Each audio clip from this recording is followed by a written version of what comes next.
हमारे यहाँ फर्नीचर, पलंग, सिंगारदान, सोफा सेट, अलमारी, dining table, fridge, computer table और दीगर कंपनियों के फर्नीचर दस्तियाब है। एक मरतबा तशरीफ लाकर खिदमत का मौका दे। प्रोप्राइटर मौलाना शबीर साहब, deluxe furniture mall and home appliances, fruit market के सामने, माल्टेगिरी रोड, कामठा, नांदेड़।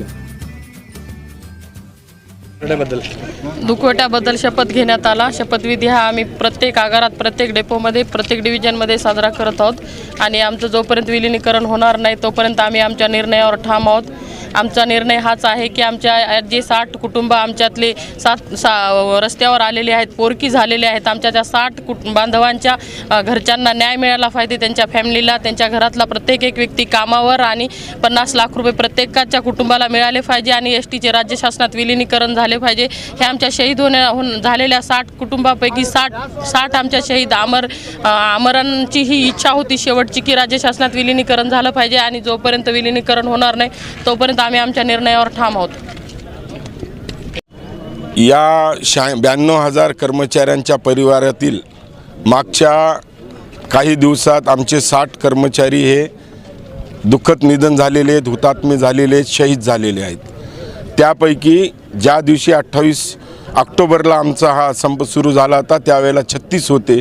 त्यानंतर ही संख्या वाढत आज 60 झालेली आहेत। या सर्वांच्या श्रद्धांजली देण्यासाठी, या सर्वांच्या अंतिम इच्छा पूर्ण करण्यासाठी आम्ही हा दुखवटा पाळत आहोत।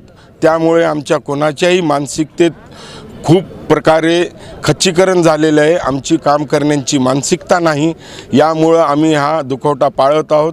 या दुखवट्याचं नेतृत्व माननीय नांदेडचे भूमिपुत्र आदरणीय सदावर्ते साहेब हे माननीय उच्च न्यायालयात आमची खंबीरपणे बाजू मांडत आहेत। यासाठी आमचा हा दुखवटा जोपर्यंत आमचं विलिनीकरण ही मागणी मान्य होत नाही तोपर्यंत असंच चालू राहणार आहे। आमच्यासोबत 86,000 कर्मचारी संघटना विरहित, पक्षविरहित, कोणाचंही नेतृत्व नसताना एकत्र आलेलं आहे आणि या ऐतिहासिक दुखवट्याचे आम्ही साक्षीदार आहोत। जोपर्यंत आमचं विलिनीकरण होत नाही तोपर्यंत हा आमचा दुखवटा असंच चालू राहणार आहे। त्यामुळे या 60 लोकांना आम्हाला तनमनानं श्रद्धांजली द्यायची आहे। आज काय केलं सर? आज आम्ही दुखवट्यारूपी जो आमचं हे दुखवटा चालू आहे त्यासाठी आम्ही शपथ घेतली की ज्या आमच्या शहीद बांधव आहेत 60 त्यांचं कुटुंब आज उघड्यावर पडलेलं आहे, त्यांचा करता माणूस आज या जगात राहिलेला नाही। त्या कुटुंबाबद्दल आमची संवेदना व्यक्त करण्यासाठी, त्या कुटुंबाबद्दल आमचं कुठंतरी कृतज्ञता व्यक्त करण्यासाठी आम्ही ही शपथ घेतलेली आहे आणि त्यांनी जे ध्येय ठेवून या जगाचा निरोप घेतलेला आहे त्या ध्येयाला सामोरं जाण्याची आमची ताकद आहे आणि विलिनीकरण झाल्याशिवाय त्या आमच्या 60 बंधूंना श्रद्धांजली खऱ्या अर्थानं मिळणार नाही। त्यासाठी हा 86,000 कर्मचारी एकजुटला आहे आणि त्यामुळेच प्रत्येक विभागात, प्रत्येक आगारात अशी आम्ही शपथ घेत आहोत।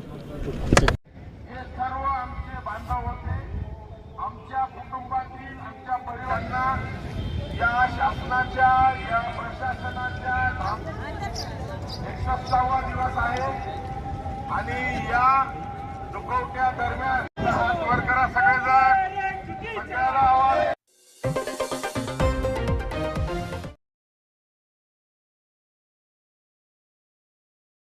102 वाहन चालक रामराव यांना कुर्दुले आम्ही 3 महिन्यापासून वेतन दिला नाही त्याला आम्हाला।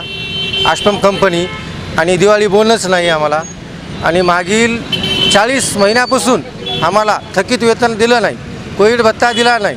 आम्ही दिवस रात्र 102 वाहन चालक काम करत आहोत तरी अद्यापही आमच्याकडं कोणीही पाहत नाही।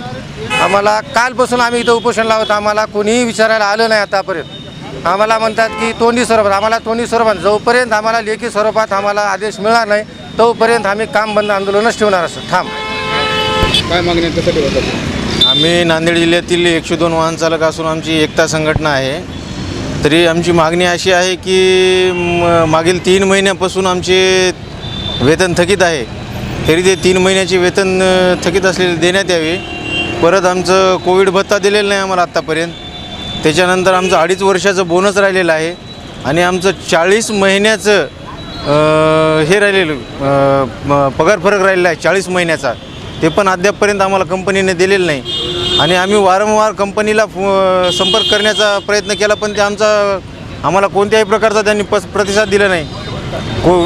कोविड भत्ता पण दिलेला नाही आणि कंपनी आम्हाला बोलायला पण तयार नाही. आणि शासनाला आणि प्रशासनाला आमची एवढीच वेळ मागणी आहे की त्यांनी आमच्या या मागण्या पूर्ण कराव्या आणि ते आम्हाला मिळून द्यावे ते.